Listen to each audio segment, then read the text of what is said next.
कराची वालों हो जाओ तैयार। पाकिस्तान और साउथ अफ्रीका वाला जो मैच है वो सेमीफाइनल की सूरत अख्तियार कर गया। कुछ हादसात के अंदर ड्राइवरों की गफलत रही है, डंपर ड्राइवर की। आने वाले चैलेंजेस जो है ना वो इनसे भी बड़े हैं। ये ग्राउंड ड्रोन है जिसे हमें नाम दिया है रोबोटिक कॉम्बैट व्हीकल का।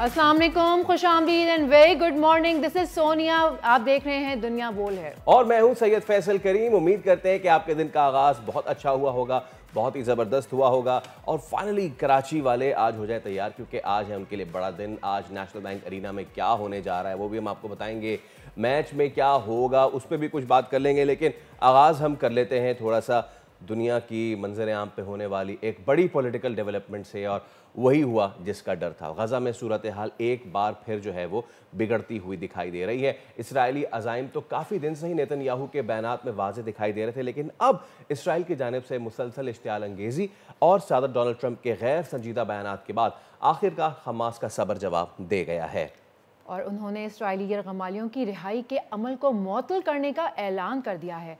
हमास की जानिब से जारी बयान में कहा गया है कि वो यरगमालियों की आइंदा हफ्ते को तयशुदा रिहाई को मुलतवी कर रही हैं, क्योंकि इसराइली मुआहदे की पासदारी करने में नाकाम रहा है।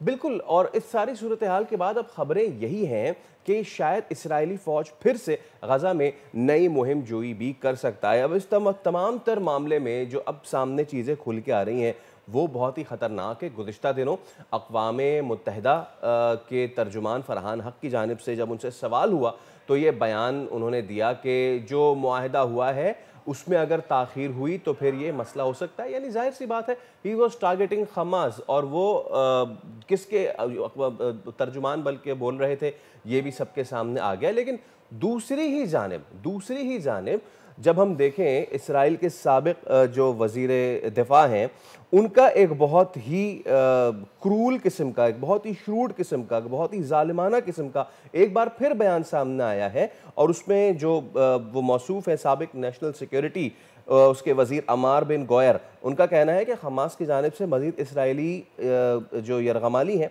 उनकी रिहाई को मुअत्तल करने के ऐलान के बाद हमास को इसका हकीकी तौर पर एक ही जवाब होना चाहिए, और वो ये कि गज़ा पर फ़िज़ा और ज़मीन से बड़े पैमानों पर हमलों का दोबारा आगाज़ किया जाए। सो द सिचुएशन इज़, एक जानिब अमरीकी सदर डोनाल्ड ट्रंप कह रहे हैं हम ख़रीद लेंगे गज़ा, दूसरी जानिब इसराइली वज़ीर आज़म कह रहे हैं कि जितने भी वापस आए हैं गज़ा में फ़लस्तीनी वो या तो सऊदीया चले जाएँ, या वो उर्दन चले जाएँ, या वो मिस्र चले जाएँ। और अब तीसरी चीज़ ये कि जब इन तमाम तर चीज़ों से दिल नहीं भरा और एक साल से भी बढ़ के इतने लोगों को मारने और काटने के बाद जब दिल नहीं भरा, तो अब ये कहा जा रहा है कि आइए अब दोबारा हमला कर देते हैं। चाहे वो ज़मीनी रास्ता हो, रह क्या गया है वहाँ पे, बच क्या गया है वहाँ पे, मलबा है सिर्फ, ना अस्पताल है, ना इमारतें हैं, ना स्कूल्स हैं, ना कॉलेजेस हैं, देयर इज़ नथिंग। इंसान भी कम हो गए। बिल्कुल बिल्कुल।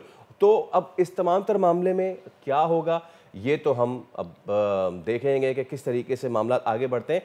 Let's move on to another thing, another very grave situation.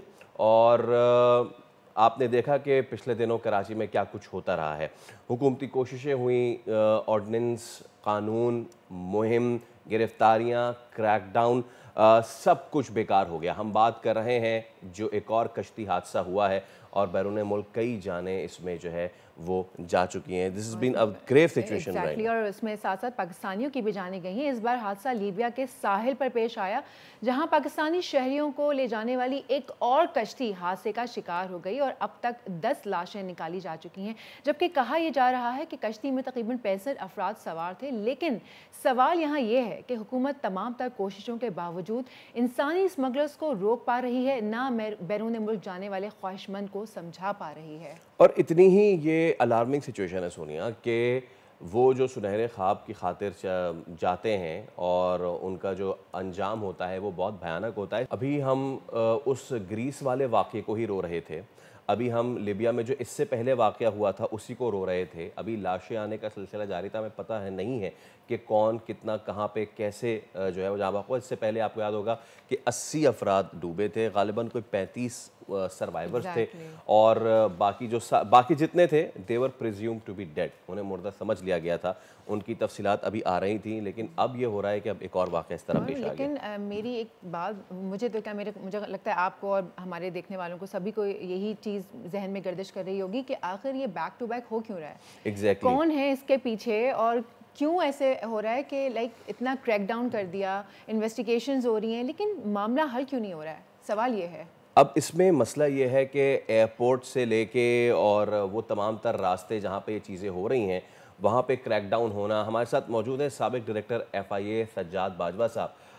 Sajjad साहब अस्सलाम वालेकुम, बहुत शुक्रिया, very good morning to you. मैं आगाज़ करूँगा इस चीज़ से कि कुछ स्टैट्स हमने आज देखे और वो ये कि साल 2024 में 8000 से ज़ायद अफराद को एयरपोर्ट्स पे ऑफलोड किया। तकरीबन 10,000 ऐसे अफराद हैं जिनको ऑफलोड किया गया। सिर्फ जनवरी के महीने में FIA ने जो एयरपोर्ट पे कार्रवाइयाँ की हैं 2500 अफराद के जो इन ममालिक में जाने के ख्वाहिशमंद थे, जिनमें मिस्र और लीबिया और ईरान, जहाँ से आगे डंकी लगती है, जहाँ से आगे का सफ़र होता है, इनको ऑफलोड कर दिया गया। कुछ गिरफ्तारियाँ भी हुई हैं।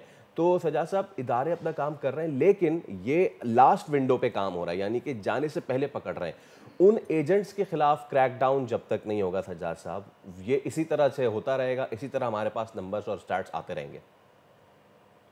जी थैंक यू वेरी मच। आपको याद होगा कि तकरीबन मैं कोई 1 साल से ज़्यादा अरसा गुजर गया जब पिछली 2023 में कश्ती डूबी थी। उससे के बाद मुसलसल मैं ये कहता चला आ रहा हूँ कि 2-3 चीज़ें हैं। एक तो जो हज़ारों की तादाद में एजेंट जो हैं वो अभी अरेस्ट नहीं हुए, उनकी स्ट्रेटजी बनाएं, उनको अरेस्ट करें और उनको प्रोसिक्यूट करें, उनको सजाएं दिलाएं।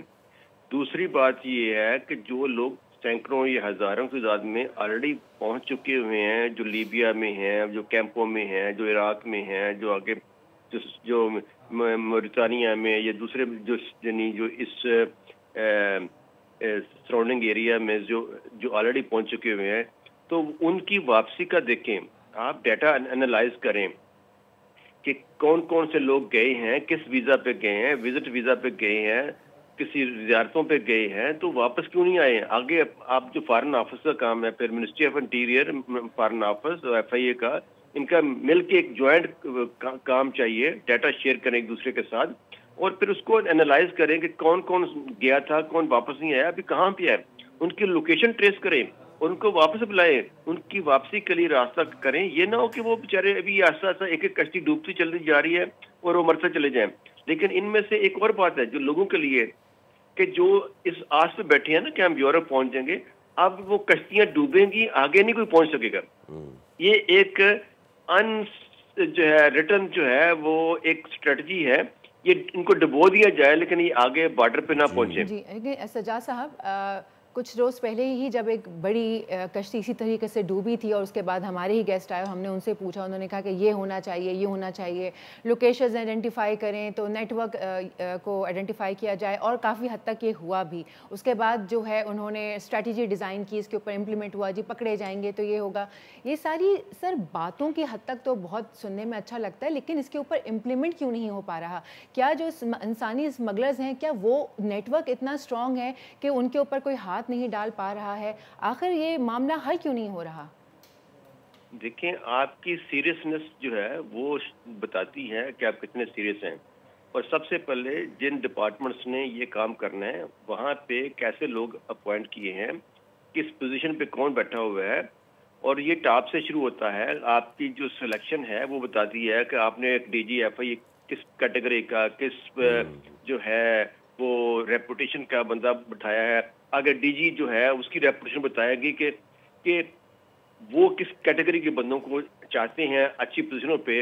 अगर आप अच्छी पोजीशनों पे जो की पोजीशंस हैं वहाँ पे मोस्ट करप्ट लोगों को लगाएंगे तो आप अपना माइंडसेट दे रहे हैं कि जी हम इस तरह के चाहते हैं, हमें इस तरह के बंदे चाहिए, फिर वो आगे जो इस तरह के लोग होंगे वो उस तरह के रिजल्ट देंगे।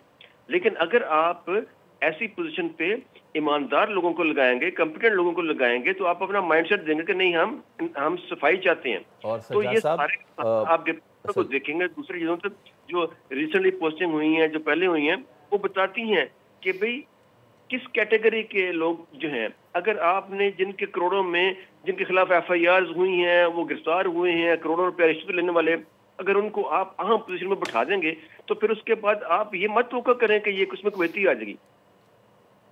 आप अगर बदतरीन लोगों को और सजा साहब, इफ आई रिमेंबर करेक्टली, आप ही थे हमारे साथ और हमने वो तमाम तर वो जो हॉट बेड्स हैं उनको आइडेंटिफाई किया और सारी चीज़ें हमने की। जस्ट लास्ट, जिसमें अगर आप 30 सेकंड में कमेंट्स कर दें कि ये जो गिरफ्तारियां हैं, ये एजेंट्स हैं, ये सारी चीज़ें आइडेंटिफाइड है ना, तो what's taking us this long कि हम इन लोगों को पकड़े जो इनको भेजते हैं, रादर देन इनको वो लोग जो जा रहे हैं उनको पकड़ें और बस हम हमने स्टैट्स दिखा दें कि जी FIA ने इतने पकड़ लिए और इतने पकड़ लिए। देखिए, ये आप एक अरसा से, साल से ये चलता नजर आ रहा। जैसे कोई वाकया होता है तो 2-4 पकड़ दकड़ शुरू हो जाती है, फिर रुक जाती है, फिर वो सारे फारग हो जाती हैं, किसी को सजा नहीं होती। अभी भी ये एक आई वाश तो है, लेकिन इसमें कोई रियलिटी मुझे नजर नहीं आती कि जो रिजल्ट देने वाली हो, और उसमें अभी तक उस डायरेक्शन में चीजें जा ही नहीं रही हैं जहाँ पे आपको रिजल्ट देना हो। और जो लोग बैठे हुए हैं, जो अच्छी पोजीशन में बैठे हुए हैं, जो जिन्होंने ये करना है, वहाँ पे ये मुझे रिजल्ट दिखता नजर नहीं आ रहा कि ऐसा होगा। चलें, let's hope sir, let's hope कि ये चीज़ अब रुक सके। बहुत शुक्रिया, सज्जाद बाजवा साहब हमारे साथ मौजूद थे। बहुत हम उम्मीद कर सकते हैं कि ये मामला कहीं तो रुके, क्योंकि अभी हम एक चीज़ से उभरते नहीं हैं तो दूसरी चीज़ फिर से डूब जाती है। ये बड़ा ही बैक टू बैक हो रहा है ऐसा, मतलब थमने का नाम ही नहीं ले रहा। वो इतने निडर हो चुके हैं, उन्हें डर ही नहीं है किसी चीज़ का भाई। तो चलिए अभी एक ब्रेक ले लेते, ब्रेक के उस पार जब हाजिर होंगे तो आपको लेके चलेंगे नेशनल स्टेडियम, जो कि हो गया अब नेशनल बैंक अरीना, और क्या वहां पे तैयारियां हैं ये दिखाएंगे। एक ब्रेक के बाद हमारे साथ रहिए।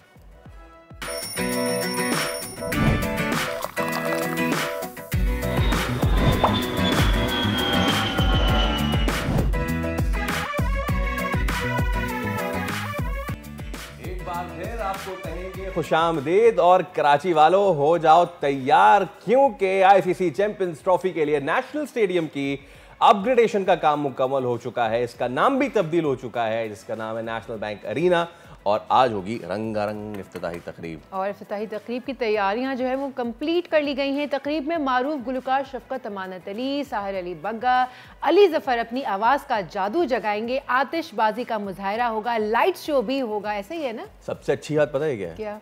टिकट है आपके पास यहाँ जाने का? भाई फ्री है, पता है मुझे, ये फ्री है। आवाम के लिए दाखिला मुफ्त मुफ्त मुफ्त। लेकिन उसके लिए NIC ले जाइएगा आप प्लीज। भाई सबसे अच्छी बात ये है कि आवाम भी बहुत एक्साइटेड है इन चीज़ों को लेकर। हम तो खैर हैं ही एक्साइटेड, सारी आवाम इसमें शामिल है।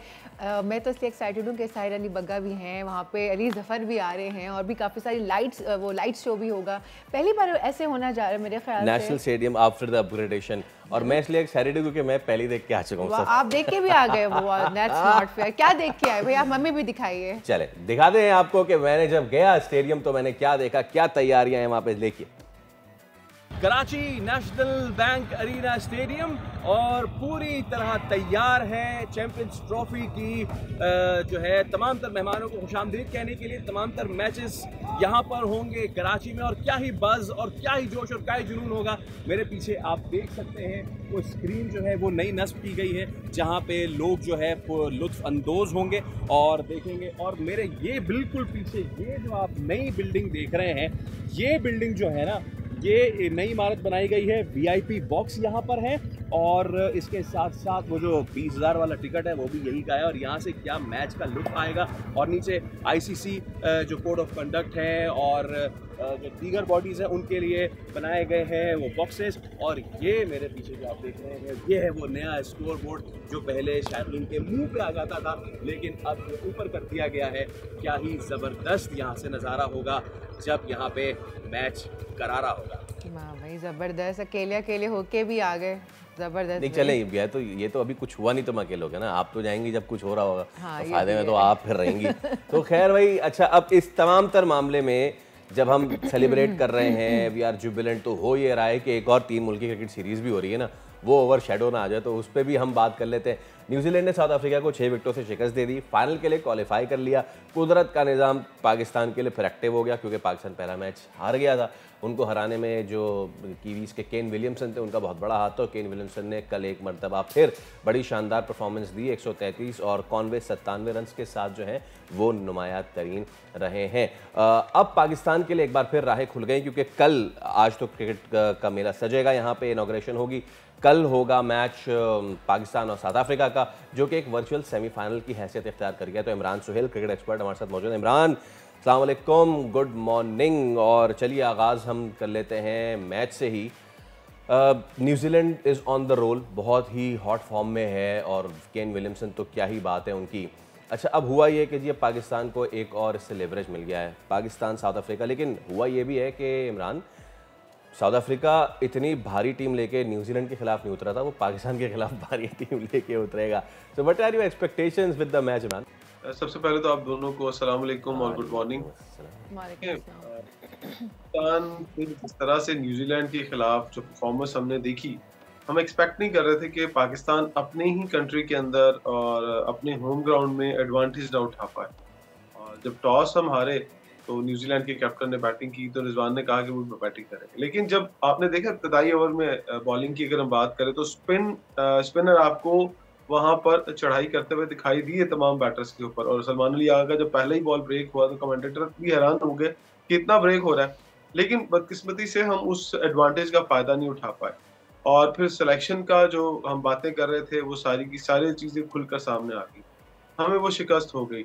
लेकिन मुझे जो अहम बात इस पूरी अभी जो ट्राई नेशन सीरीज उसमें ये दिखाई दे रही है कि दोनों टीमें जिनको होम क्राउड का एडवांटेज नहीं होना चाहिए था, जो कि यहाँ पर आकर अभी सेट होना था उन्होंने, वो हो गई है सेट। अगर मैं न्यूजीलैंड की बात करूं, जिसे बहुत सारे लोग जो थे वो टॉप 4 में नहीं देख रहे थे, वो दोनों मैच जीत गई है। अब जैसे आपने कहा कि पाकिस्तान और साउथ अफ्रीका वाला जो मैच है वो सेमीफाइनल की सूरत अख्तियार कर गया। अब जो जीतेगा वही फाइनल में जाएगा। अब अगर हम लोगों ने ये फैसला ना किया आज तक कि हमने तब्दीली क्या करनी है अपने स्क्वाड के अंदर, तो मेरा नहीं ख्याल कि फिर हम कोई वापसी का रास्ता है हमारे पास, फिर हमें इन्हीं के साथ जाना पड़ेगा। और एक और खबर भी ये चल रही है कि हारिस रऊफ जो है वो गलबन अनफिट हो गए हैं और शायद उनकी जगह पे रिप्लेसमेंट आने वाली है। मैं यही सवाल आपसे करना चाहती थी कि अगर वो अनफिट हो गए तो फिर अब क्या होगा, मतलब मैच का मतलब साउथ अफ्रीका और पाकिस्तानी टीम एक्शन में तो होंगी, लेकिन हमारे एक इतना अच्छा प्लेयर यहाँ नहीं है, तो आप क्या एक्सपेक्ट करते हैं? देखिए, साउथ अफ्रीका की टीम न्यूजीलैंड से हारी जरूर है, लेकिन उनकी जो 3 से 4 मेन जो प्लेयर नहीं खेल रहे थे पहले मैच के अंदर, वो चैंपियंस ट्रॉफी में शिरकत के लिए वापस आ, तो उनकी टीम पहले से ज्यादा मजबूत हो गई। और हमें जो डिसएडवांटेज वो यही है कि हमारे जो हमने 15 सेलेक्ट किए थे उनमें से भी हारिस जो है वो अनफिट हो गए, ट्राई नेशन सीरीज से भी बाहर हो गए। और इतलात यही है आपके प्रोग्राम में, मैं बताता चलूं, ये भी खबर आप लोगों के लिए कि हारिस शायद चैंपियंस ट्रॉफी भी ना खेले। और सिलेक्शन कमेटी जो है वो जो उसके रिप्लेसमेंट के तौर पर मोहम्मद वसीम जूनियर को जो है उसको कंसिडर करना शुरू कर दिया है। फास्ट बॉलर मोहम्मद अली हैं, उनके बारे में बात कर रहे हैं। और आकिफ जावेद के बारे में बात कर रहे हैं कि उनमें से तीनों में से किसी एक को लाया जाएगा। अगर आज हमारे पास वक्त है रात 12 बजे तक, या रात 12 बजे तक अगर हमने कोई डिसीजन ले लिया तो फिर हम कोई तब्दीलियां कर पाएंगे। अगर नहीं लिया तो फिर प्योर मेडिकल बेसिस के ऊपर वो मेडिकल पैनल जो आईसीसी का है वही डिसाइड करेगा कि कौन सा प्लेयर टीम में आप किन बुनियादों पर चेंज कर सकते हैं। नहीं तो फिर हमें इन्हीं एक स्पिनर के साथ जाना पड़ेगा। मैं थोड़ा सा अगर वक्त है तो मैं एक बात बताता चलूं, 2017 में जो हमने चैंपियंस ट्रॉफी जीती थी, जिसको हम डिफेंड करने जा रहे हैं, जिस टाइटल को, उस टाइटल में आपके पास 4 स्पिनर थे और चारों के चारों टॉप ऑलराउंडर थे। मोहम्मद हफीज, शुएब मलिक, इमाद वसीम और शादाब खान, ये चारों ऐसे थे जिनसे आप 10 के 10 ओवर करवा सकते थे। लेकिन आज आपकी टीम में बदकिस्मती से ऐसा कोई प्लेयर नहीं है जिसका फिटनेस लेवल हम ये देखें कि जो 10 ओवर पूरे करे। सलमान अली आगा टॉप स्पिनर है, अगर मैं इब्रार के से भी पहले उन्हें कंसीडर करूं तो वो फर्स्ट क्लास में 250 विकेटें ले चुके हैं और एज ए स्पिनर क्रिकेट खेली। उनसे 10 ओवर पूरे करवाने चाहिए आपको, वो 10 ओवर कर सकते हैं और आपको फायदा भी दे सकते हैं। अब आपने आज फैसला करना है कि सुफियान मुकीम को आप लेके आ रहे हैं नहीं आ रहे, आप इब्रार के साथ उसे खिलाएंगे, फिर सलमान अली आ गया, फिर ये ऑप्शंस आपके पास बनती है एक अच्छी टीम की।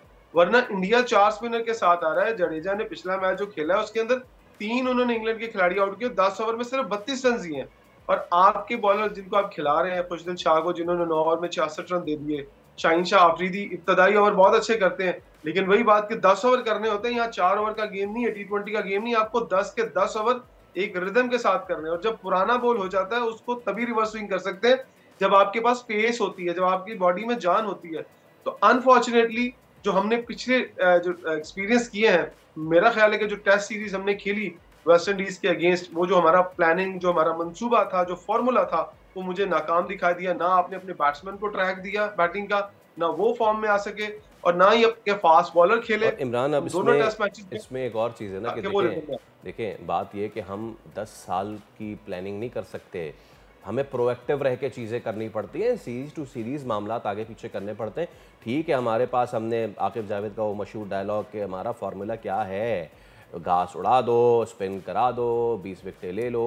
ये एक सीरीज़ 2 सीरीज़ के लिए हो गया। आगे की टीमें जो हैं माजरत के साथ बेवकूफ़ है, उनके पास एनालिस्ट नहीं है, लैपटॉप नहीं है, वो एनालाइज नहीं करके आएंगे कि पाकिस्तान अब क्या करने जा रहा है और उनको काउंटर कैसे करें। सो द थिंग इज़ कि बिग ब्लोज, पहले साइम, अब हारिस रऊफ, क्या ये हमारे फेवर में जा सकता है कि हम अगर हारिस जा रहे हैं एक स्पिनर और इंक्लूड कर लें तो can this work in our favour, keeping the view के पिच हमारी कैसी हैं?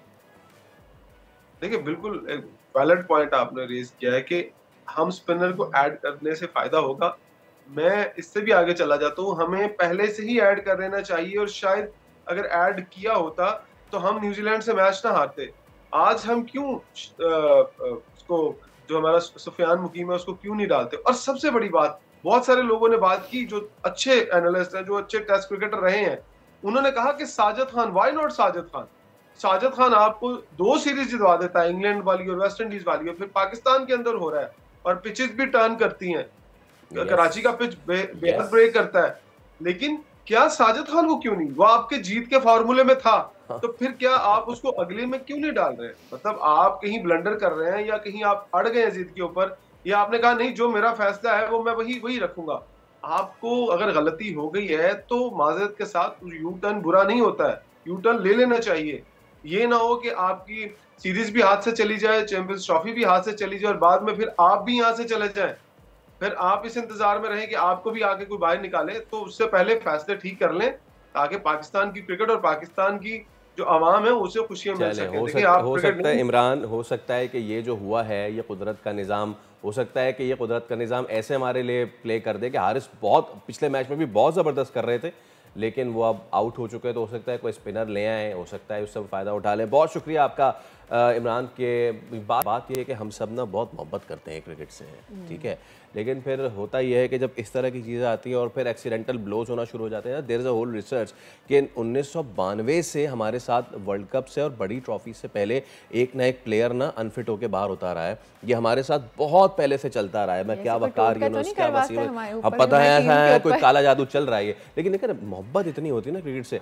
मैं आपको एक वीडियो दिखाता हूँ कि इसमें हम तो यहाँ पे बात कर ही रहे हैं, इतने छोटे छोटे बच्चे जब उनको डिसअपॉइंटमेंट होती है तो वो कैसा फील करते हैं। दिखाएं दी, ये कितना छोटा सा बच्चा है, बेबी है, और इसने ना आंखों पे हाथ रख लिया। मेरा भी यही दिल चाह रहा है कि तो हम इसी के साथ ब्रेक ले लेते, ब्रेक ले ले प्लीज।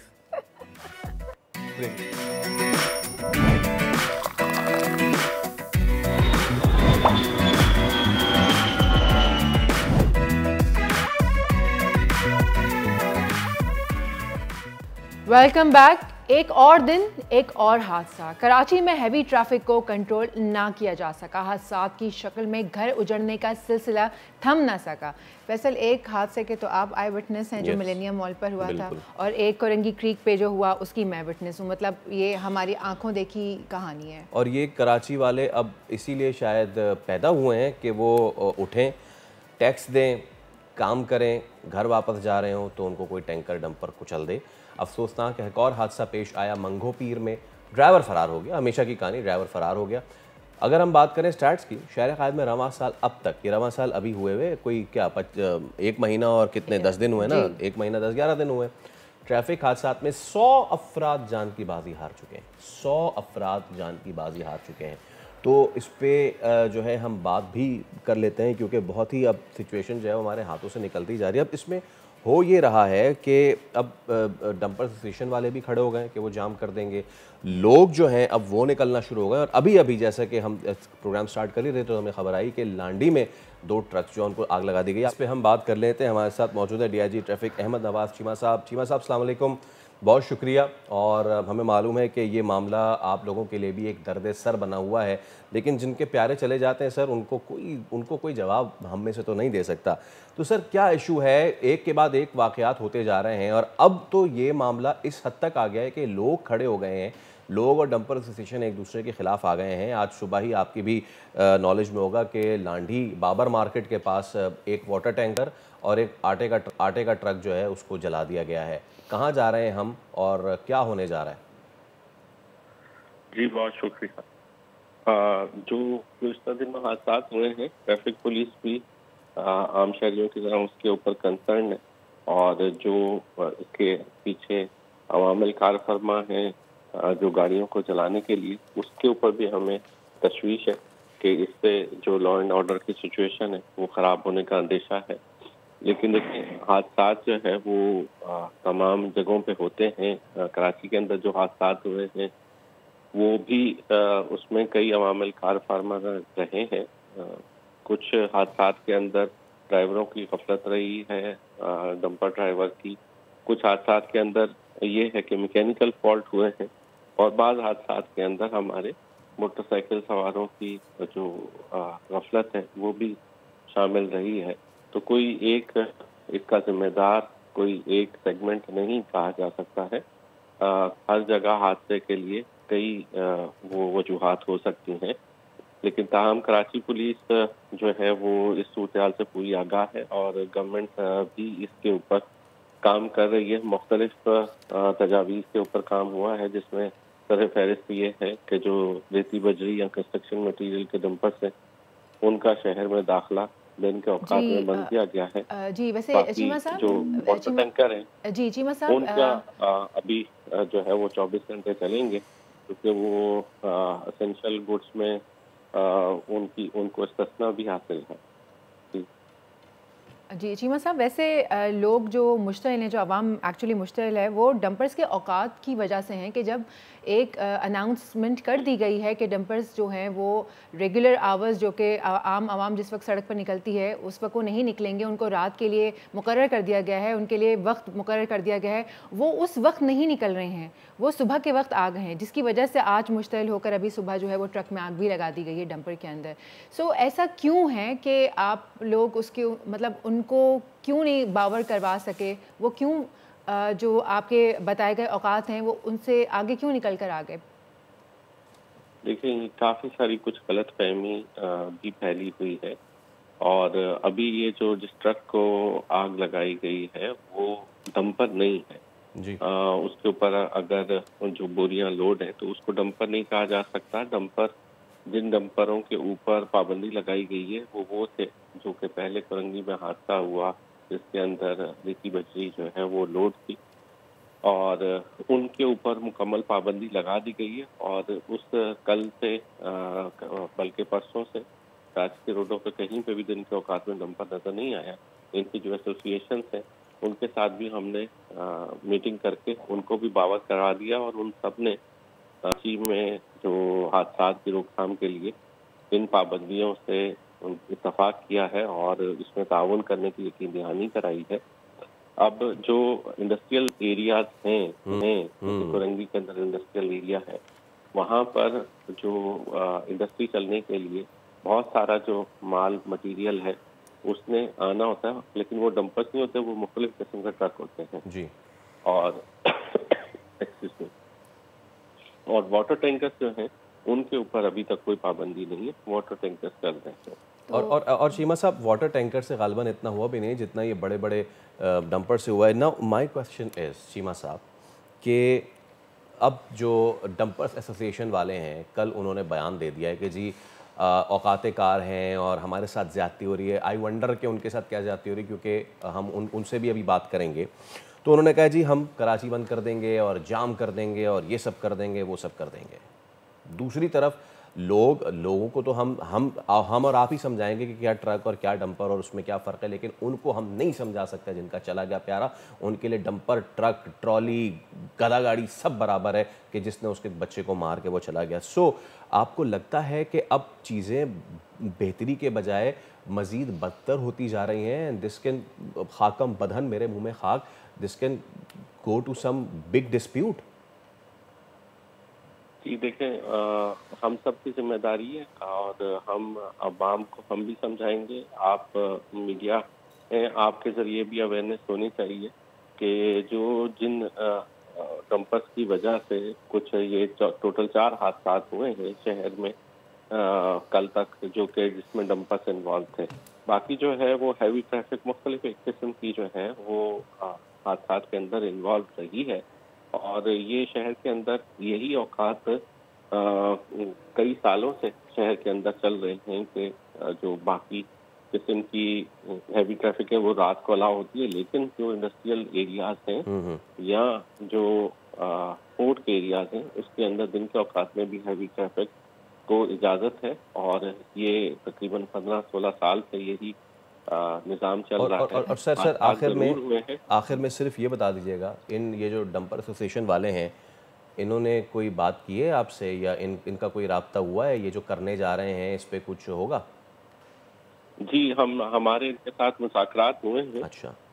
तमाम डंपर एसोसिएशन के साथ, और उन्होंने हमें यकीन दहानी कराई है। उनको इसमें वो हैं तहफ़्फ़ुज़ात ज़रूर हैं, लेकिन फ़िलहाल हमें उन्होंने यकीन दहानी कराई है कि हम जो गवर्नमेंट के अहकाम हैं उसके ऊपर अमल दरामद करेंगे। चीमा साहब, वक्त बहुत कम है, लेकिन एक छोटा सा सवाल है, आप शॉर्ट में आंसर दे सकते हैं। अभी जो डंपर्स के ड्राइवर्स पकड़े गए थे, लोगों ने, जो मुश्तइल अवाम ने उनको पकड़ा था, वो विदाउट लाइसेंस ड्राइव कर रहे थे, उनके पास लाइसेंस नहीं था। जबकि जो बेचारे गरीब से मोटरसाइकिल सवार गुजर रहे होते हैं, उनको लाइनों में खड़ा करके उन सबके ऊपर जो है सख्ती आई हुई होती है। तो इनके ऊपर कभी हाथ नहीं डाला गया या इनकी चेकिंग नहीं होती? जी देखिए, हमने गुज़िश्ता माह ही ये सर्वे किया था, तो जो हमारे हैवी ट्रैफिक या दूसरी कार के जो लाइसेंस थे उनकी परसेंटेज सर्वे के अंदर 80 से 90% तक थी, जबकि मोटरसाइकिल सवार हजरात के पास लाइसेंस की शरह 50% भी नहीं थी। तो इसलिए मोटरसाइकिल सवार हजरात के ऊपर भी हम लाइसेंस की पाबंदी कराने की कोशिश कर रहे हैं, ताकि उनको भी ट्रैफिक कवानीन का पता हो और वो दौरान सफर एहतियात से चल सकें। जहाँ जो डंपर का एक्सीडेंट राशिद मिनास रोड के ऊपर हुआ था, उसका जो ड्राइवर गिरफ्तार हुआ था उसके पास बिल्कुल वैलिड लाइसेंस था, मौजूद था, उसकी इन्वेस्टिगेशन भी चल रही है। जो कोरंगी में एक्सीडेंट हुआ था, अलबत्ता उसका ड्राइवर अभी तक मकरूर है, उसके बारे में अभी नहीं कहा जा सकता, कहना कुछ ठीक है। अहमद नवाज चीमा साहब, आपका बेहद शुक्रिया। लेकिन आपने जो बात की कि डंपर एसोसिएशन वालों ने आपको कराई है यकीन दहानी, क्या यकीन दहानी कराइए? एक ब्रेक के बाद इस पे बात करेंगे। Stay with us.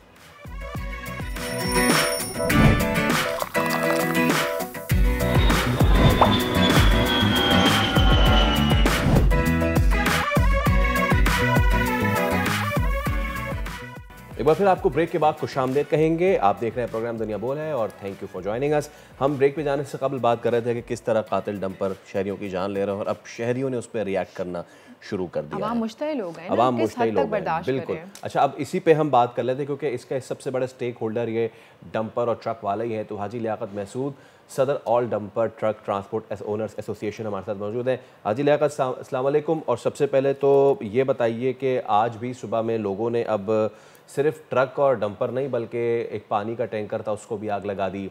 Liaquatabad 10 number, Alkaram, Landi, Babar market, हर जगह। तो इस पे आप क्या कहेंगे? अब तो लोग जो है वो काफ़ी गुस्से में हैं। देखो,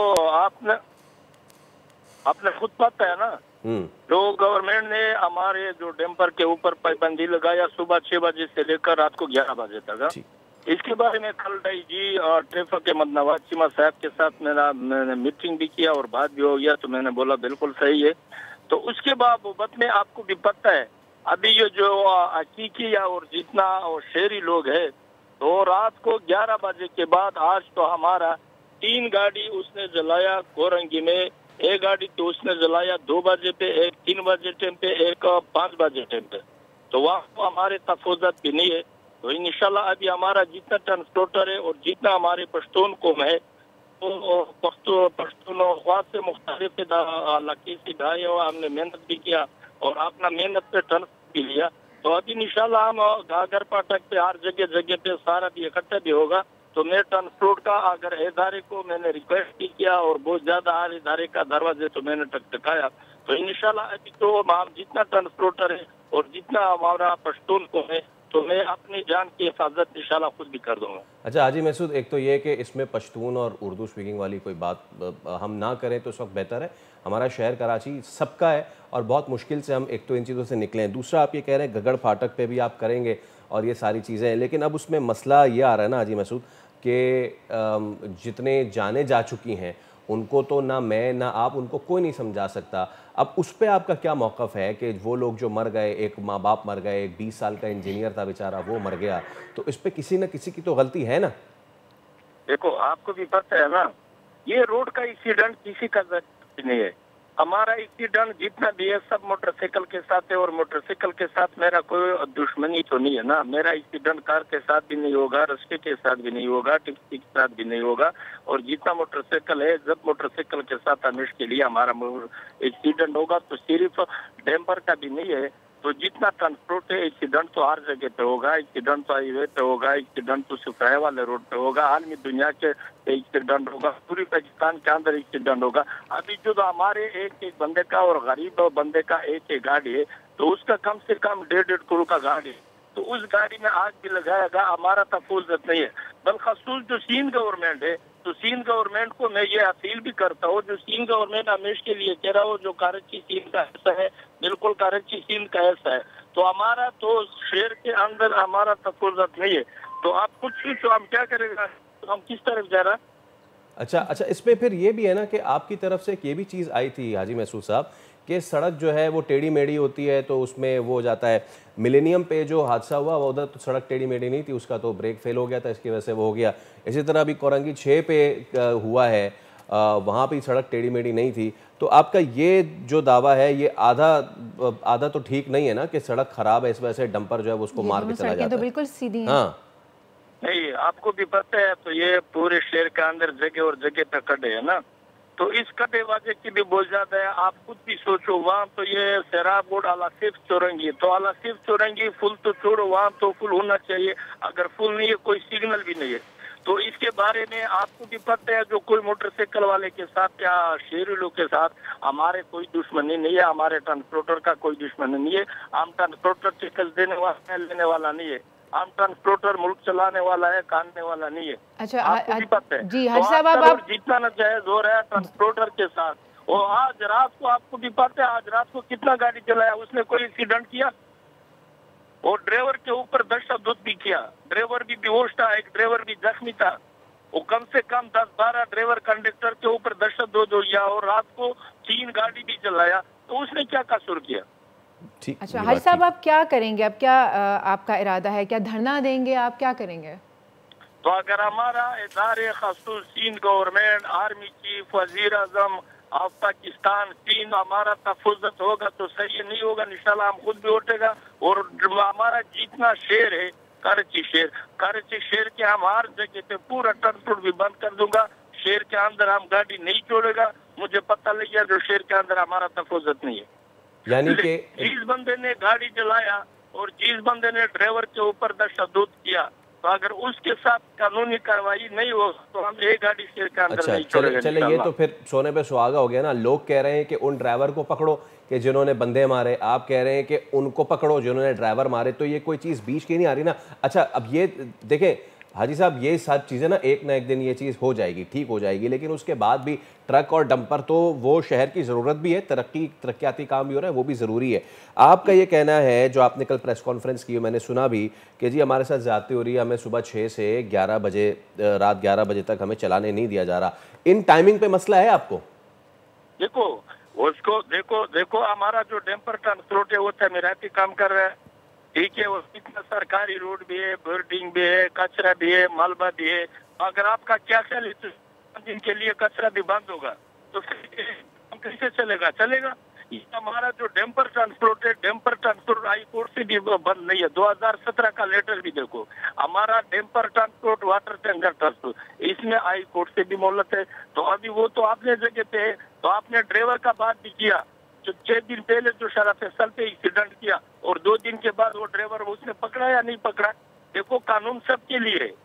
हाँ, तो इसमें सबके लिए हमारा एक्सीडेंट जितना है सब मोटरसाइकिल के साथ हमारा कोई दुश्मन जी। अच्छा हाजी साहब, वैसे पंजाब में भी ये औकात ही हैं जो रात के वक्त ही डंपर्स चलते हैं और ये सारी दुनिया में होता है। ये अनोखा आपके लिए नहीं टाइमिंग्स बनाए गए हैं, ये सारी दुनिया में यही होता है, रात के वक्त ही चलते हैं। तो इसमें आपको मसला क्या है? देखो आपको भी पता है, पंजाब नहीं है, पंजाब में मोटरसाइकिल के लिए अलग रोड है, लाहौर में मोटरसाइकिल के लिए अलग रोड है, इस्लामाबाद में मोटरसाइकिल के लिए अलग रोड है। खसूसियत कराची शहर है, कराची शहर आपको भी पता है, रोड के ऊपर रेडी भी खड़ा है जो सब्जी भी बेचते हैं, रोड के ऊपर ट्राली भी खड़ा है, रोड के ऊपर रस्के मस्के वगैरह वगैरह भी खड़ा है। तो रोड में सिर्फ कम से कम 20 फुट रोड भी नहीं रह जाएगा। हाजी साहब इसीलिए तो वो कह रहे हैं, इसीलिए तो कह रहे हैं कि आप रात 11 से सुबह 6 बजे तक, अब आप कह रहे हैं कि कचरा नहीं उठेगा, रात 11 से 6 बजे तक सुबह तक उठा लें, क्या मसला है? जो भी काम है वो रात 11 से 6 तक कर लें, तो इसमें कोई इशू है? इसमें देखो आपको भी पता है उसमें अगर कोई इशू है या नहीं है। कल डीजी ट्रैफिक नवाज चीमा के साथ मैंने मीटिंग भी किया और हमने पोस्ट सोशल मीडिया भी चलाया। सुबह 6 बजे से लेकर रात को 11 बजे तक शहर के अंदर हेवी गाड़ी बंद है। उसके बाद ये लोग शहरी लोग ने रात को 3 गाड़ी जलाया, तो उसने न कोई एक्सीडेंट भी किया। कोरंगी जो 3 गाड़ी जलाया और ड्राइवर कंडक्टर के ऊपर विस्फोट किया और एक ड्राइवर भी जख्मी था। तो आपका क्या ख्याल है, जब हमारा तहफ़्फ़ुज़ात नहीं होगा ये ट्रांसपोर्ट, तो हमारे बाल बच्चे का रोजी है। बिल्कुल ठीक बात है, आपके बाल बच्चे का रोजी भी है, लेकिन वो लोग जो चले गए उनके बच्चे भी थे, उन बच्चों के वालिदैन भी थे जो इस वाक़े में जाँ बाग हो गए। दुश्मनी किसी की किसी से नहीं होती है, लेकिन हाजी मसूद वो दुश्मन मेरा ज़रूर है जो बग़ैर लाइसेंस के डंपर चला रहा है, वो मेरा दुश्मन ज़रूर है। और वो मेरा नहीं, वो पूरे कराची का अपनी ख़ानदान का वो दुश्मन है ना। तो मेरे ख्याल से हमें अपने गिरवानों में झांकने की ज़रूरत है। आपसे 10 बदस ये भी दरख्वास्त है कि दुआ करते हैं कि ये मामला ठीक हो सके। तो आपका बहुत शुक्रिया हाजी मसूद। अब हाँ, ये बात ऐसी है कि आई गॉट स्पीचलेस। मेरे ख्याल से एक ब्रेक ले लेते हैं, ब्रेक के बाद वापस आते हैं।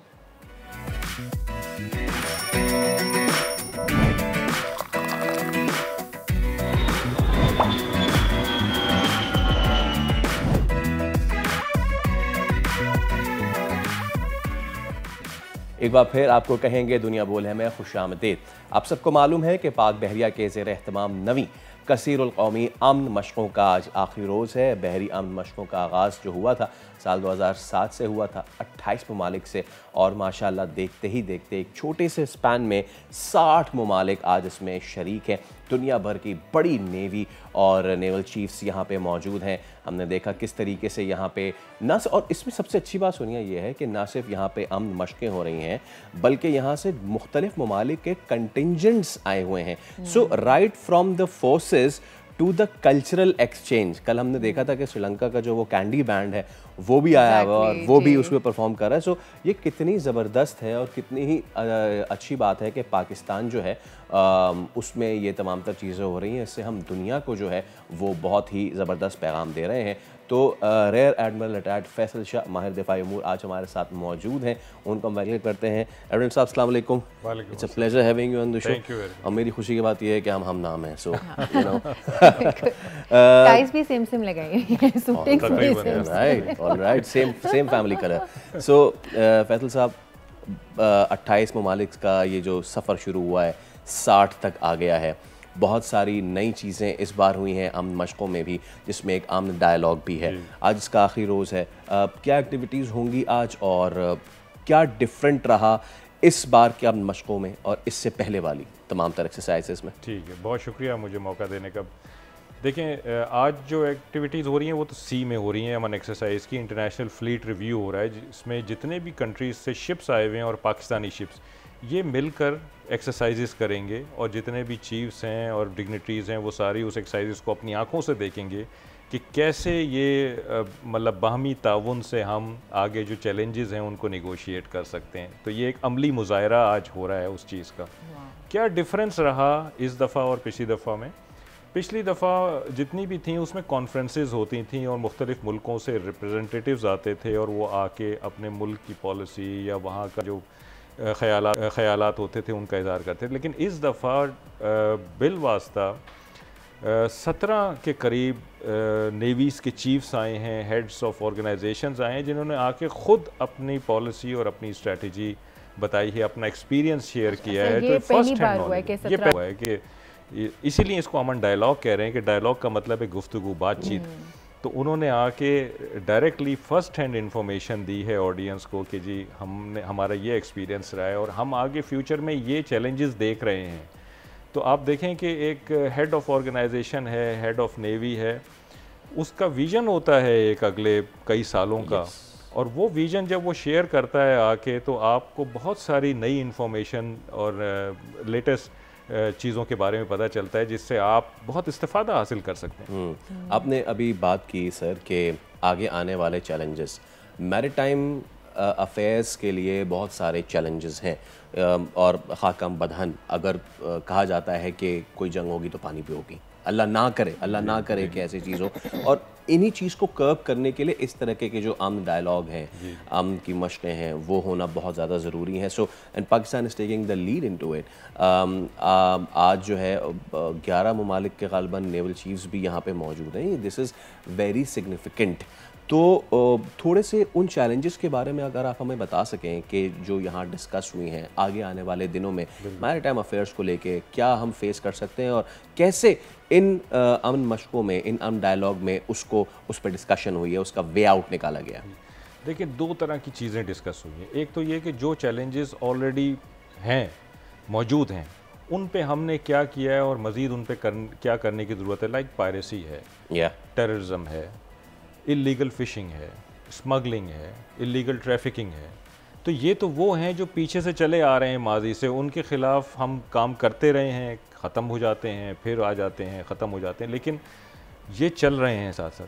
अब आने वाले चैलेंजेस जो है ना वो इनसे भी बड़े हैं। For example climate change. Indian ocean जिसमें हम रहते हैं वो दुनिया का सबसे गर्म तरीन ओशन है।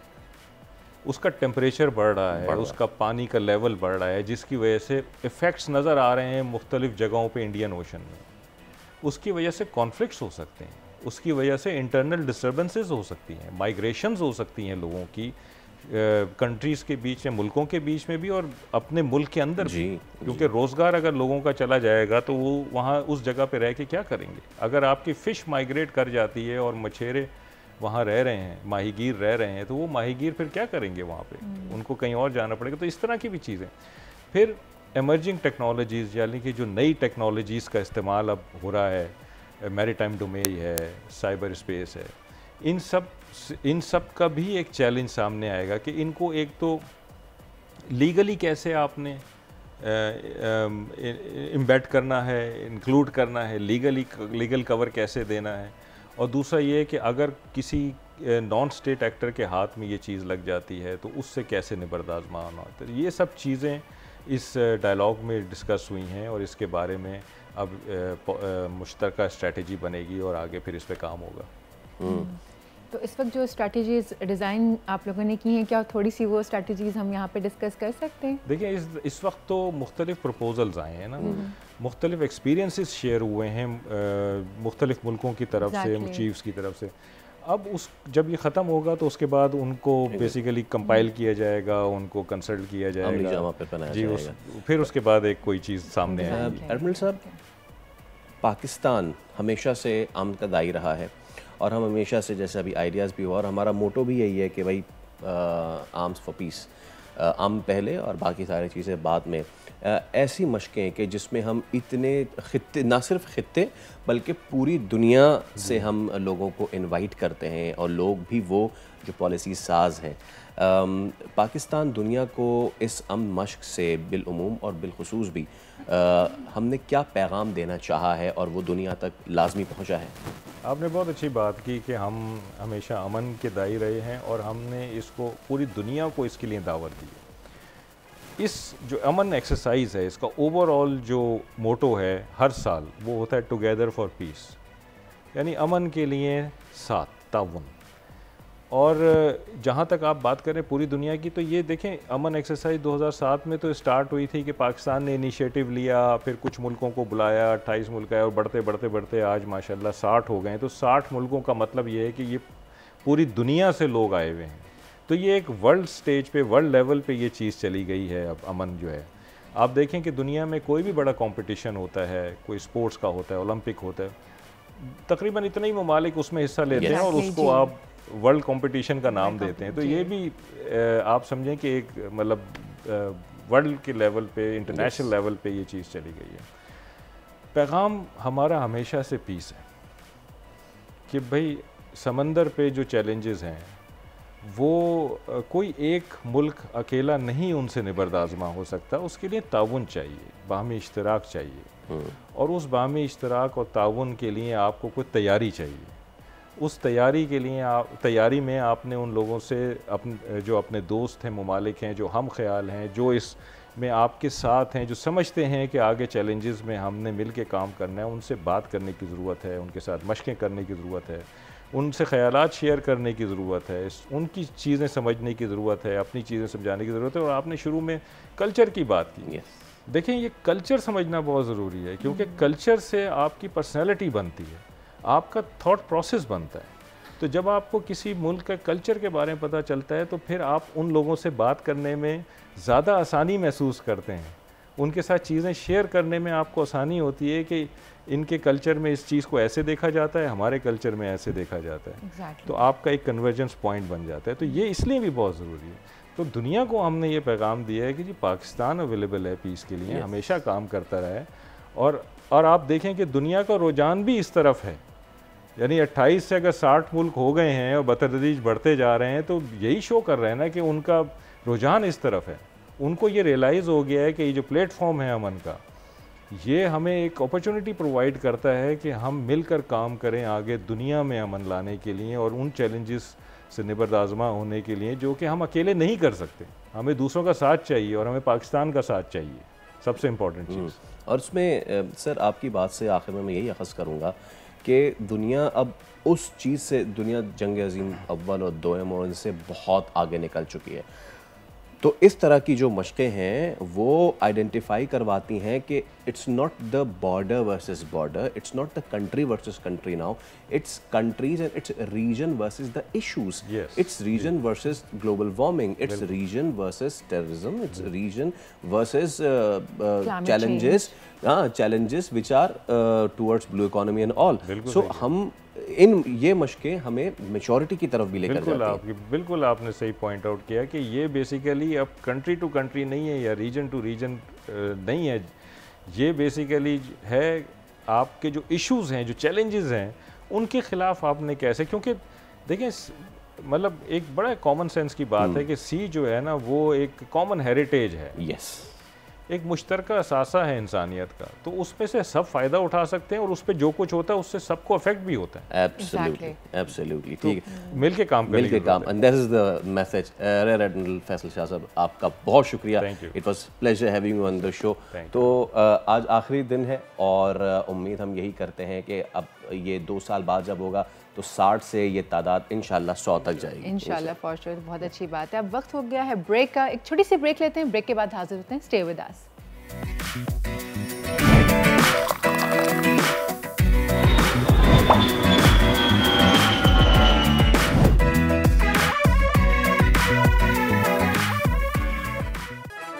Welcome back. भाई, तालीम का मैदान हो या खेल का मैदान हो, पाकिस्तानी बच्चे किसी से कम नहीं। हीरो पाकिस्तान में आज हम आपकी मुलाकात करवा रहे हैं एक ऐसे ही होनहार तालिब इल्म सैयद अवैस अहमद से, जिन्होंने लेज़र गन से लेस रोबोट तैयार किया है। भाई अच्छा, AI पे काम करती है ये रोबोट और गोला बारूद के बगैर दुश्मन को रोशनी की रफ्तार से निशाना बनाने की ये सलाहियत रखती है, ये आप देख भी रहे हैं। तो ये होनहार तालिब इल्म सैयद अवैस अहमद हमारे साथ मौजूद है और हमारे साथ मौजूद है प्रोफेसर दर मोहम्मद पठान जो कि VC है मेहरान यूनिवर्सिटी। आप दोनों का बहुत शुक्रिया सबसे पहले तो, और बहुत बहुत मुबारक अवैस आपको और सर आपको भी। तो अवैस सबसे पहले तो मुझे ये बताइए कि ये आपका प्रोजेक्ट किस तरह काम करता है, लेज़र के थ्रू कैसे ये एनिमी टारगेट को निशाना बनाता है? बहुत बहुत शुक्रिया आपका। असल में ये प्रोजेक्ट जो है, लेज़र की इंटेंसिटी इतनी तेज़ है वो किसी भी टारगेट को जला कर राख कर सकती है। डिपेंड करता है कि इसकी रिमोट कंट्रोल सिस्टम के ऊपर कि हम इससे, जैसे हमारा ड्रोन का कॉन्सेप्ट तो हमारा बिल्कुल क्लियर है कि हम उसे रिमोटली कंट्रोल, वैसे ये ग्राउंड ड्रोन है जिसे हमने नाम दिया है रोबोटिक कॉम्बैक्ट व्हीकल का। ठीक है, उसके साथ हमने लगाई हुई है लेज़र वेपन। तो लेज़र वेपन का काम होता है कि हमारे गोला बारूद वाले जो पुराने मिसाइल सिस्टम थे उनको रिप्लेस करना। अब हमारे पास लेज़र की इंटेंसिटी इतनी तेज़ है को वो किसी चीज़ को जलाया। इनिशियली इसकी सिर्फ रेंज 4.5 सेंटीमीटर है, पर हमने कुछ एक्सपेरिमेंट करके उसे 6 फीट तक रेंज कर दी है। पर इसकी रेंज डिपेंडेंट नहीं है, इसको हम मज़ीद इंक्रीज़ कर सकते हैं। डिपेंड करता है कि हम उसे ज़्यादा पावर चाहिए और ज़्यादा लेज़र चाहिए इसी टारगेट में। लेज़र का एक प्रिसाइज एडवांटेज होता है कि वो एक चीज़ पर अच्छे तरीके से फोकस कर सकती है। उसी चीज़ को लेकर हमने इसको वेपन के अंदर इस्तेमाल किया है कि वो अगर जो फोकस कर सकती है तो वो उसे डिस्ट्रॉय भी कर सकती है with the speed of light. अच्छा अवैस, आपने जो प्रोजेक्ट चूज़ किया, आप इसमें कितना, एक तो इसकी तैयारी में वक्त लगा, और दूसरी चीज़ मैं पूछना चाहूँगी कि प्रोजेक्ट जब हाथ में आता है तो बंदा किसी चीज़ से इंस्पायर होकर सोचता है कि मैं ये प्रोजेक्ट बनाऊंगा, तो आपकी मोटिवेशन और इंस्पिरेशन क्या थी? बिल्कुल, अगर ये हम बोलें तो एक कहावत होती है कि ज़रूरत ईजाद की माँ है। वैसे ही कि इसके पीछे भी एक स्ट्रॉन्ग रीज़न था कि मुझे एक वेपन चाहिए था जिसको रिकॉइल और साउंड प्रूफ हो। मैंने उसको देखते हुए एक लेज़र गन का वेपन सिस्टम इमेजिन किया। जैसे हम मूवीज़ के अंदर तो पहले ही देखते आते हैं कि शुरुआत से कि वहाँ पे लेज़र वेपन चलते हैं, पर वो मैंने सोचा कि अगर ये रियलिटी बन जाए तो क्या ही मज़ा आ जाए। बिल्कुल। तो उसी चीज़ को जहन में रखते हुए मैंने लेज़र गन का आइडिया पेश किया अपने सुपरवाइज़र और कोर्स सुपरवाइज़र को, इंजीनियर बुशरा शेख और इंजीनियर फलक नाग, और इंक्लूडिंग थे मेरे 2 टीममेट्स भी। तो फिर ये चीज़ आई कि लेज़र के अंदर कुछ चीज़ें थी कि रिफ्लेक्शन हमारी आंखों में लग सकती थी जब हम एक्सपेरिमेंट कर रहे थे। तो हमने एक दूसरा कॉन्सेप्ट भी मैंने पेश किया था। जैसे कि हम लास्ट ईयर में आते हैं तो हमारे पास आइडियाज़ पिच होते हैं कि भाई 3 साल की पढ़ाई के बाद आप सोसाइटी के अंदर क्या कंट्रीब्यूट करना चाहते हो एज ए इंजीनियर। तो मैंने कुछ आइडियाज़ पेश किए, उसके अंदर एक ऑटोनोमस कार भी थी। तो फिर हमने दोनों को कंबाइन कर लिया कि रोबोटिक कॉम्पैक्ट व्हीकल हो जिससे जानी नुकसान बन जाए कि हमारा सोल्जर उसे ड्राइव ना करे। और अगर ये करंट ट्रेंड चल रहा है मार्केट दुनिया के अंदर, बैरूनी ममालिक सारे काम कर रहे हैं इस चीज़ के ऊपर। बिल्कुल। अच्छा प्रोफेसर साहब से मैं बात ज़रूर करना चाहूँगा। प्रोफेसर साहब, एक तो ये कि आपकी यूनिवर्सिटी इसको प्लेटफॉर्म प्रोवाइड कर, ये बहुत ज़्यादा अहमियत की हामिल है कि ऐसे स्टूडेंट्स को ये प्लेटफॉर्म प्रोवाइड किया जाए। मैं चाहूँगा कि आप भी अपनी फीलिंग्स का इजहार करें कि इतना ये ज़बरदस्त प्रोजेक्ट है, अचीवमेंट पे आपके क्या जज्बात हैं और कितनी ज़बरदस्त अचीवमेंट है ये यूनिवर्सिटी के लिए। सबसे पहले तो मैं वो टीवी का बहुत शुक्रगुजार हूँ कि नॉर्मली दे प्रोमोट यंग टैलेंट को बहुत प्रोमोट करते हैं। पहले भी हमारे स्टूडेंट को उनको अच्छी कवरेज दी है। डेफिनेटली एक हमारे अल्मा मैटर के लिए एक बहुत अच्छी अचीवमेंट है।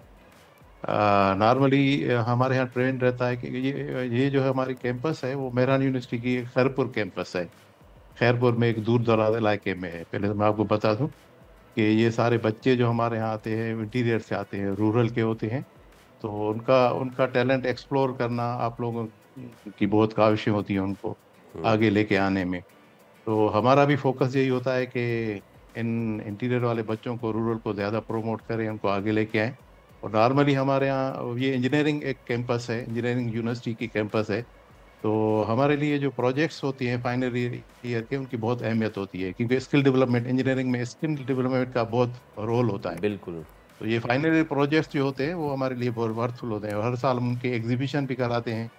और ये जो हमारा प्रोजेक्ट है, माशाल्लाह इन बच्चों ने बहुत मेहनत की है और एक प्रोटोटाइप का, डेफिनेटली एक प्रोटोटाइप है। बिल्कुल। और अब आप इसको प्रोटोटाइप से आगे भी लेके जाएंगे। प्रोफेसर साहब थैंक यू सो मच। और अवैस आप बहुत शुक्रिया। तो जनाब ये थे अवैस और प्रोफेसर नूर मोहम्मद साहब। अभी एक ब्रेक ले रहे हैं हम जी, एक छोटे से ब्रेक का वक्त हो गया, ब्रेक लें, ब्रेक के बाद वापस आएँ।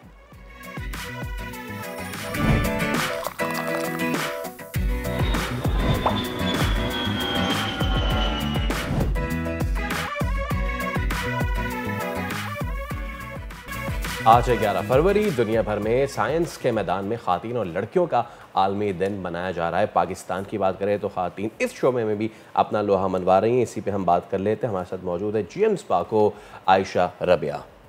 वेलकम करते हैं शो में आयशा। अस्सलाम वालेकुम and welcome to the show. Science के मैदान में ख़वातीन और लड़कियों की खिदमत का आज जो दिन है वो इंटरनेशनली सेलिब्रेट किया जा रहा है। दुनिया भर में साइंस की फील्ड में मर्द तो हैं ही आगे, लेकिन उनके मुकाबले में ख़वातीन की तादाद थोड़ी कम है। अगर पाकिस्तान की बात करें तो आप साइंस के मैदान में हमारी बच्चियों या ख़वातीन का काम कैसे देख रही हैं?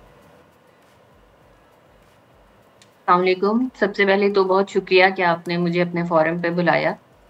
जी, आपने बिल्कुल सही कहा है कि पाकिस्तान में इसकी रेशो कम है, लेकिन अभी देखें कि अभी आप सैटेलाइट के लॉन्च के हवाले से भी देखें और साइंस एंड टेक्नोलॉजी के अंदर मेडिसिन को देख लें, किसी भी फील्ड में देख लें, वक्त के साथ साथ इसमें अब ख़वातीन आगे से आगे आना शुरू हुई हैं।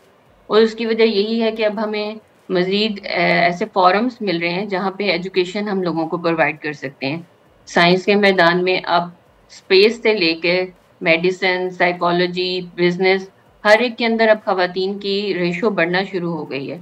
और उसकी वजह यही है कि अब हमारे पास ऐसे इंस्टीट्यूट्स मौजूद हैं कि वहाँ पे हम अपने ख़वातीन की, बच्चियों की ग्रूमिंग कर सकते हैं। बिल्कुल ठीक। अच्छा आयशा, मुझे ये बताएं कि माशाल्लाह से यू आर द GM स्पाको हो, IT की फील्ड हो, साइबर सिक्योरिटी, हर जगह ख़वातीन जो हैं वो अब आगे आती जा रही, मेडिकल के शोबे के अलावा भी। सो हमारा पाथवे क्या होना चाहिए कौमी सतह पर आयशा कि हम मज़ीद से मज़ीद इस रुझान को बढ़ाएं और ख़वातीन को साइंस के फील्ड में मज़ीद आगे लेकर आएँ? लेकिन सबसे पहले देखेंगे किस वजह से हमारे पास ख़वातीन की साइंस में तादाद कम आती है। उसके अंदर हम अपना कल्चरल माइंडसेट देखें ना, तो ये हम ख़वातीन की जो पहले से इस फील्ड में उनकी जिम्मेदारी बनती है कि हम लोगों को इनकरेज करें। एक होता है कि बच्चियों को हम चाह रहे होते हैं कि एक सिक्योर्ड एनवायरनमेंट दिया जाए जो हमारे कल्चर का भी हिस्सा है।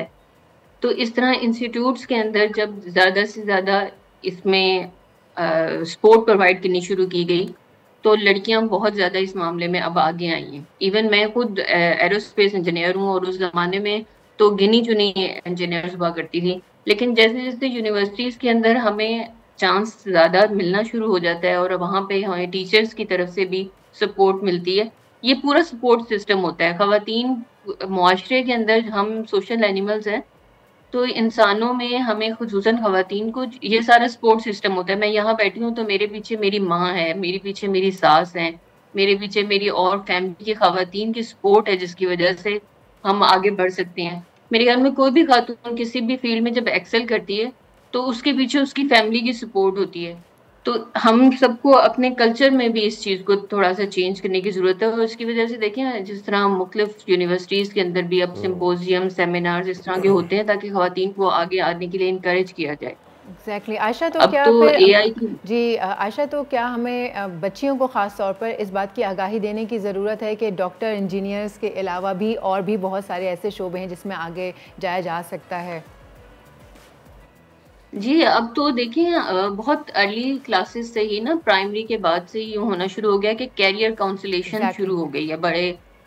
तो उसके अंदर हम बच्चों को मुख्तलिफ फील्ड्स बता सकते हैं। हमारे अपने स्पार्को में भी हम स्पेस एजुकेशन के हवाले से अवेयरनेस प्रोग्राम करते हैं स्कूल लेवल पे जाके। तो ये बाकी सेक्टर्स में भी ऐसे होना शुरू जैसे हो जाएगा तो फिर लड़कियों का इस तरफ रुझान बढ़ना शुरू हो जाएगा। उन्हें पता होगा ये फील्ड्स भी हैं, बच्चों को, लड़कियों को पता होगा कि मेडिकल और इंजीनियरिंग के अलावा और फील्ड्स में हैं जिसमें वो आगे बढ़ सकती हैं। खुसूसन AI का और कंप्यूटर्स का जो ज़माना है उसके अंदर तो डिस्टेंसेस अब मैटर नहीं करते। अब तो आप रिमोट एरियाज के अंदर भी एजुकेशन को इजीली प्रोवाइड कर सकते हैं। There is a lot of talent in our remote area as well. बहुत शुक्रिया आयशा रबिया हमारे साथ मौजूद थी और खास किरदार पे जो साइंस की फील्ड में उस पर रोशनी डाली थी। चलिए अब आपसे इजाज़त लेने का वक्त हुआ चाहता है। बिल्कुल, अब आपसे कल मुलाकात होगी। अपना बहुत ख्याल रखिएगा। मुझे और फैसल को दीजिए इजाज़त। अल्लाह हाफ़िज़।